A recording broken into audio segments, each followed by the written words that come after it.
Sum europejski to największy gatunek ryby, jaki spotkamy w Polsce oraz największa ryba słodkowodna w Europie. Może osiągać rozmiary dochodzące do 3 metrów długości oraz ponad 100 kg wagi. Zamieszkuje nasze rzeki, jeziora, stawy i co ciekawe, a dla niektórych może niepokojące lub wręcz przerażające, sumy bywały zdolne nawet do ataku na człowieka. Aby skonfrontować się z prawdziwym gigantem, muszę rozpocząć polowanie.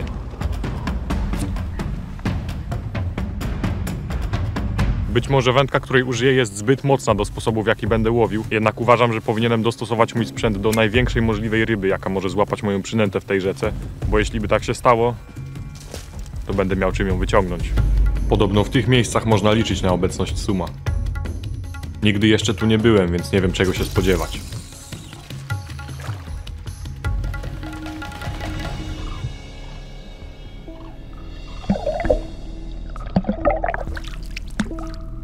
To jest tak zwany kwok, czyli urządzenie przeznaczone do wabienia sumów poprzez efekty dźwiękowe emitowane przez tą końcówkę podczas uderzania w wodę. Sumy są wrażliwe na dźwięk w wodzie. Odgłos, jaki wydaje to urządzenie, może zaciekawić rybę i sprawić, że się uaktywni.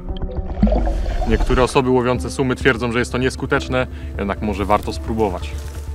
Dzień powoli dobiega końca, a ja mam wrażenie, że szukam tej ryby w niewłaściwym miejscu. Mamy obecnie niski poziom wody i utworzyły się tu takie wyspy oddzielające tą część od głównego nurtu i nie jestem pewien, czy to właśnie tu powinienem łowić. Być może główny nurt rzeki oraz te głębsze miejsca byłyby lepszą opcją. Szansa na to, że sum, na którego poluję, przebywa w tych płytkich pozostałościach po rzece, jest raczej znikoma. Jeśli nie znajdę głębszej wody, to nie mam tu czego szukać. W zasadzie to chodzę teraz po środku rzeki, ale wody, jak widać, tutaj niewiele jest. Muszę znaleźć jakieś lepsze miejsce. Podczas polowania na konkretny gatunek ryby wybieranie przypadkowych miejsc i liczenie na szczęście jest mało efektywną taktyką. Stwierdziłem, że dzisiaj nie znajdę już nic wartego uwagi.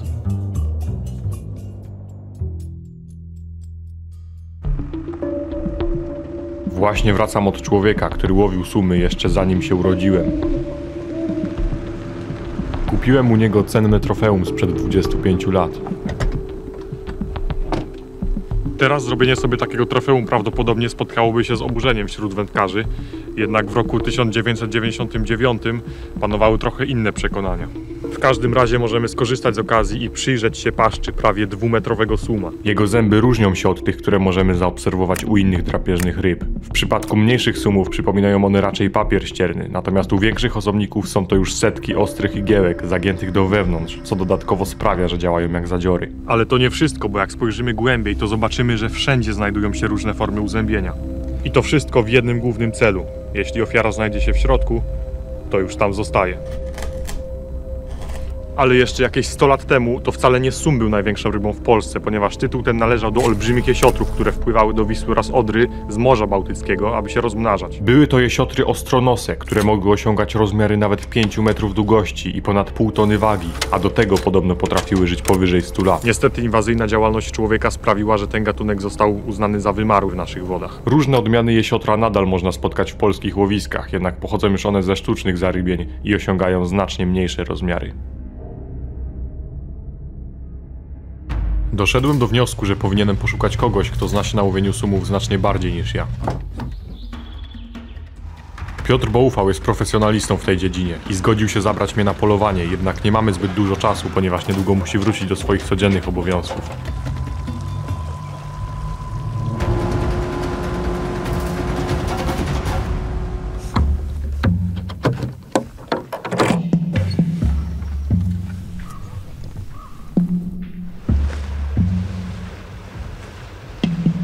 To jest rosówka, duża dżdżownica. Wygląda niepozornie, jednak to będzie nasza przynęta. Chociaż jak patrzy się na tego niewielkiego robaka, to można odnieść wrażenie, że duża ryba nie będzie nim zainteresowana. Jednak pozory mylą. Kluczowe jest prawidłowe podanie przynęty rybie, dlatego będziemy korzystać z echosondy, która pomoże nam w zlokalizowaniu odpowiednich miejsc do zrzucenia haka z rosówkami. Kiedy polujemy na tak duże i silne ryby, bardzo ważne jest, aby każdy element naszego zestawu był odpowiednio wytrzymały. Kiedy mamy nieodpowiednio dobrany sprzęt, walka z tak masywną i silną rybą może trwać nawet godzinami. I jeśli wcześniej po prostu nie połamie nam wędki, to po takiej walce ryba może być na tyle wymęczona, może stracić tak dużo energii, że po prostu nie przeżyje. Polowanie zostało rozpoczęte. Nad przynętą możemy zaobserwować taką imitację ośmiorniczki i ona również służy do zainteresowania ryby. Nic w tym zestawie nie jest dziełem przypadku. Niestety doszedł kolejny pośpieszający nas czynnik. Niedługo ma rozpętać się w tym miejscu potworna burza i o ile łagodniejsze przelotne opady wystarczyło przeczekać na brzegu, to kiedy rozpęta się chaos, nie będziemy mogli kontynuować łowienia.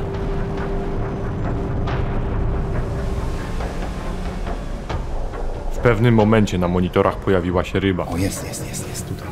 Była ogromna. Zauważyliśmy na echosondzie bardzo dużą rybę, jednak co chwila znika nam z pola widzenia, a nasz czas dobiega końca i zdaje mi się, że to może być ostatnia szansa. Był przez chwilę. Nie. -4, teraz między -4 a -2. Oj, jest olbrzymi. Ryba była pod nami. I łeb zadarł do góry, on jest do brania. Teraz wszystko pozostało w moich rękach. Jeśli się nie uda, zmarnuję jedyną szansę. Jest ryba pod tobą. Centralnie pod tobą jest ryba. To jest twoja chwila prawdy.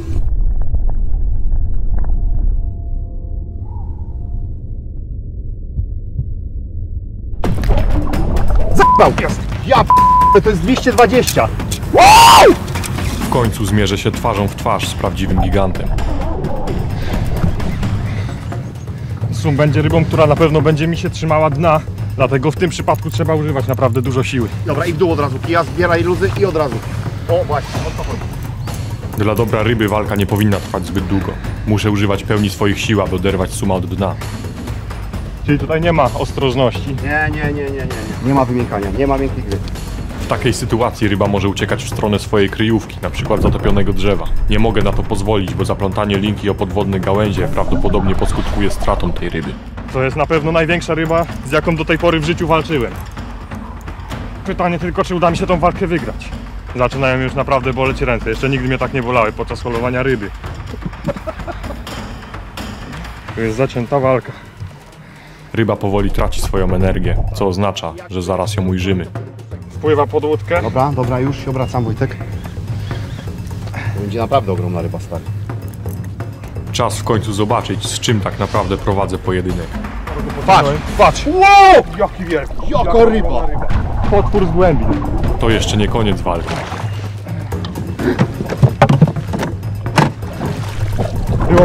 Było blisko, ale zareagowałem, tak?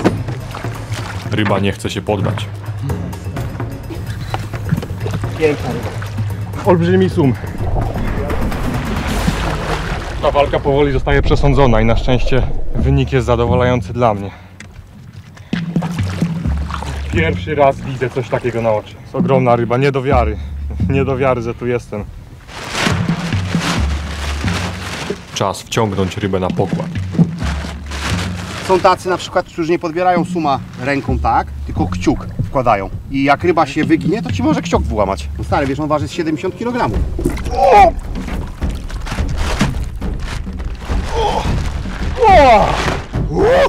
Ta ryba jest dłuższa ode mnie, a to jest śluz tej ryby. Jej ochronna powłoka. Nie powinniśmy jej zbyt dużo zedrzeć. Teraz trzeba szybko odhaczyć i zmierzyć rybę. Jest mniej więcej równo tam? Tak. Jest grubo. 230. Miarka wskazała 2 metry i 30 cm. Stary, gratuluję. Olbrzymi. Wielki. Takie ryby zdarzają się w Polsce bardzo rzadko, nawet wśród profesjonalnych sumiarzy. Oto jest to, co udało się wyciągnąć z Odry. Zatrważa mnie ten jej ogrom. Niektórzy naprawdę nie zdają sobie sprawy, że coś takiego żyje w naszych wodach. To jest ryba, która w pewnych sytuacjach mogłaby zaatakować człowieka nawet. Na szczęście ryba jest spokojna, bo inaczej bez trudu mogłaby mi się wyrwać. O, to jest dobry znak. To jest bardzo dobry znak. Ryba dała jakiś znak życia. Sumy wykorzystują różne zmysły do orientacji i polowania na ofiary. W mętnych i ciemnych wodach wzrok nie gra najistotniejszej roli, dlatego sumy wykorzystują m.in. wąsy do badania otoczenia, linię boczną do wykrywania drgań i węch do wyczuwania ofiar na odległość. Ale siła, jaką ta ryba ma, jest wprost nieziemska. To uczucie, jak miałem ją na wędce, naprawdę budziło grozę we mnie. To są ryby, które mają ponad 30 lat. To są bardzo stare, mądre stworzenia, naprawdę. Także gratuluję, Wojtek, raz jeszcze. Takie Dziękuję ryby ci naprawdę również. rzadko spotykane tutaj na Odrze. Więc myślę, że to czas, aby zwrócić ją do tego królestwa, w którym się urodziła, w którym żyje i będzie żyła dalej. I rosła być może do tych legendarnych 3-metrowych rozmiarów. W zasadzie ciężko jest precyzyjnie określić, jakie maksymalne rozmiary może osiągnąć sum europejski. Istotnym czynnikiem jest środowisko, w jakim dany osobnik żyje, oraz dostępność pokarmu. W bardzo sprzyjających warunkach niektóre ryby mogą osiągać rozmiary, które wydają nam się nieprawdopodobne. Czuję jeszcze, jak ociera mi się o nogi. Możemy sobie tylko wyobrażać, jakie jeszcze potwory czają się w głębinach naszych rzek.